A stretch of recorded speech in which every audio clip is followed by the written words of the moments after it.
Hello and welcome. Today we are brewing up a lesson on all things coffee related.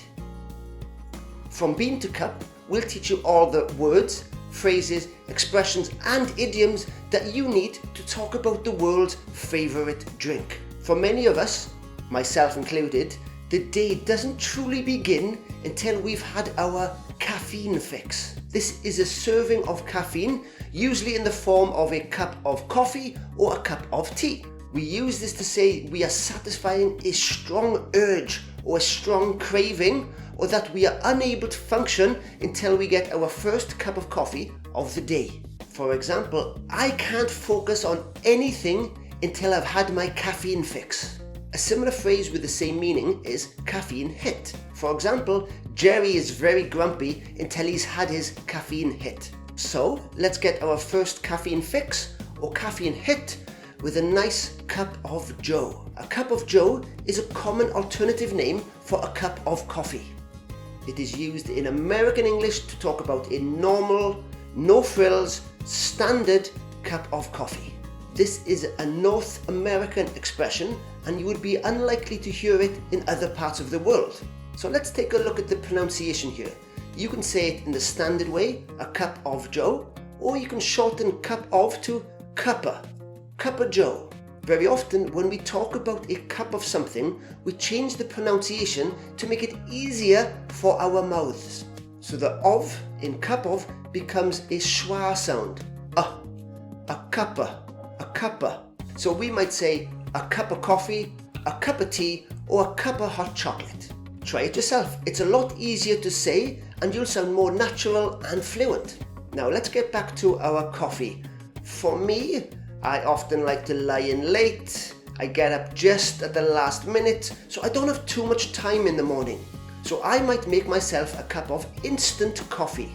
An instant coffee is when hot water is added to a powdered coffee mix to make a quick and easy coffee.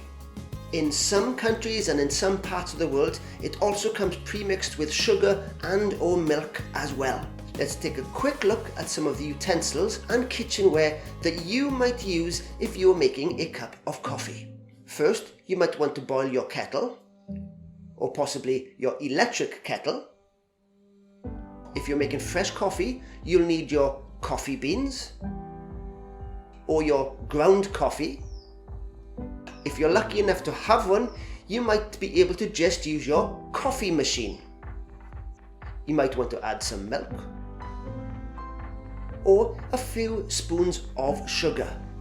And lastly, you're going to take a nice big swig from your favorite mug. But I can hear you asking already, Dylan, what's the difference between a cup and a mug? Well, I'm glad you asked. A mug is usually larger with a thick, sturdy handle on the side. A cup, on the other hand, is smaller with a delicate handle meant for a thumb and a finger or two. A cup is often used with a saucer, while a mug usually is not. In everyday conversation, we usually say a cup of coffee, even if we are actually using a mug. In modern coffee shops, the word cup has evolved even further.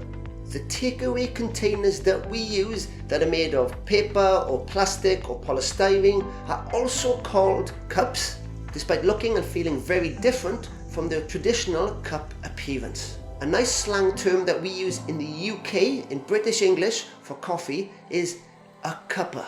We talked about this pronunciation earlier, but we can also use a cuppa as a noun to mean a cup of coffee. Traditionally, we used a cuppa to talk about tea, but nowadays we use it to talk about any hot drink. I'm making a cuppa.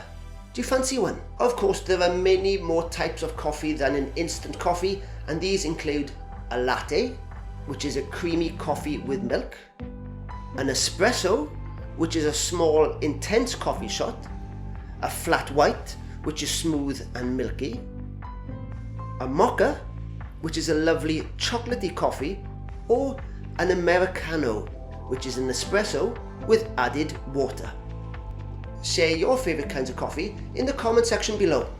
There are also many different ways of customizing your coffee for your personal tastes.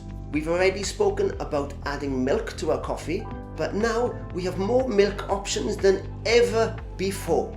The most common way is still cow's milk. So when you say milk, it will usually be assumed that you mean cow's milk, but there are tons of additional choices. So you could add some soy milk.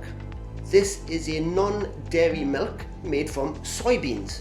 Oat milk, which is a plant-based milk made from, yep, you guessed it, oats. Or almond milk, which, funnily enough, is made from almonds. But what if you don't want any milk at all? Well, it's simple. You just ask for a black coffee, which is a mix of coffee and water only. If you have a bit of a sweet tooth, like I do, then you might want to add some sugar. To say exactly how much sugar we want, we usually use the measure word spoons, as in spoons of sugar. I'll take a coffee with 2 spoons of sugar, please. Spoons, in this context, means teaspoons, not tablespoons. Don't worry, we don't have that much of a sweet tooth. A healthier alternative might be a drop of honey. This is a sweet, sugary substance made by bees, and it adds a different, more complex, sugary taste to your coffee. I highly recommend it. And there are some people who like to add a bit of syrup to their coffee. This is a mix of sugar water and flavourings such as vanilla, hazelnut or caramel, and they add a nice kick to your coffee. That was a delicious cup of coffee. But what are some more precise or useful terms to talk about a delicious drink? Let's take a look. Where better place to start than bitter?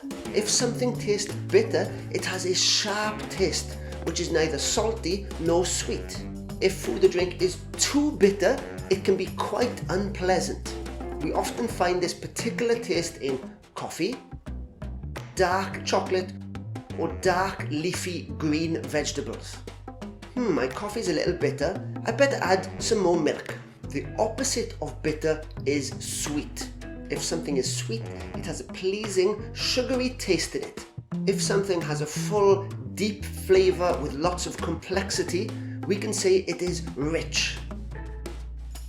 It has a satisfying taste with a strong, complex flavour. For example, my Colombian coffee offered a rich, deep flavour. This is the perfect opportunity to take a little coffee break. A coffee break is a short period of rest. We often use it during the work week, or to break up a meeting, or to break up the day. It is a time to socialise, to have a snack, and to have a drink of your choice. It could be coffee, it could be something else. So now we're going to take a look at the language of coffee shops. The first person you are likely to meet in your coffee shop is the barista. This is someone who is professionally trained to make and brew coffee. Traditionally, this would have been used to describe someone with an expert knowledge of coffee and the brewing processes, but nowadays we use it interchangeably with anybody who makes and serves coffee in a coffee shop. A more general term for somebody who takes your orders and serves you your coffee is server. Okay, so you go to the counter, you order your drink, but you are feeling extra tired today. So why not try ordering an extra shot? A shot refers to a single serving of espresso. Most coffees you order, including lattes, americanos or cappuccinos, usually have a single shot of espresso in them. To get more of a caffeine fix, try ordering an extra shot to get double the amount of coffee.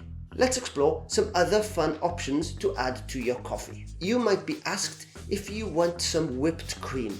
This is an aerated cream with a light and fluffy texture and a personal favourite of mine. If you're already feeling in a fun mood, you might want to add some sprinkles. These are colourful pieces of chocolate which add a nice, rich, sweet taste to your drink. Or how about adding some marshmallows? These are soft and fluffy snacks that melt when added to your coffee and add a soft, creamy, rich taste. How about when you want to buy a coffee in a coffee shop, but you don't want to sit down and drink it there, you want to drink it somewhere else? In this situation, you should ask for your coffee to go. This means that they will put it in a disposable cup that you can take away with you. Or you can say you want it to take away, which means the same thing, or to take out. To go, to take away, and to take out all mean that you want to leave the establishment with your coffee, not to drink it there. It's been a long, exciting day, and we've finally arrived home. How about one final coffee before bed? I know what you're thinking. At this time? No way! But don't worry, because I've got decaf. Decaf is short for decaffeinated coffee. This means it has no caffeine in it, so you can drink it in the afternoon, in the evening, or at night without worrying that you will stay awake all night because of it. Thanks for joining us on this caffeinated adventure through the world of coffee. Why not pour yourself another cuppa and practice some of the words, phrases and expressions that we've learned today in the comment section below. So be sure to learn them, study them, practice them and use them in real life where you can. Thanks for joining us today. Don't forget to like, subscribe and hit that notification bell. And you can check us out on Facebook, Twitter, Instagram, or discover lots and lots more English vocabulary, grammar, pronunciation and more at bbclearningenglish.com. You can find more vocabulary lessons like this on at the restaurant or in the office. Here, that's a wrap on our coffee lesson. Thanks for joining us. Stay caffeinated. See you next time. Bye.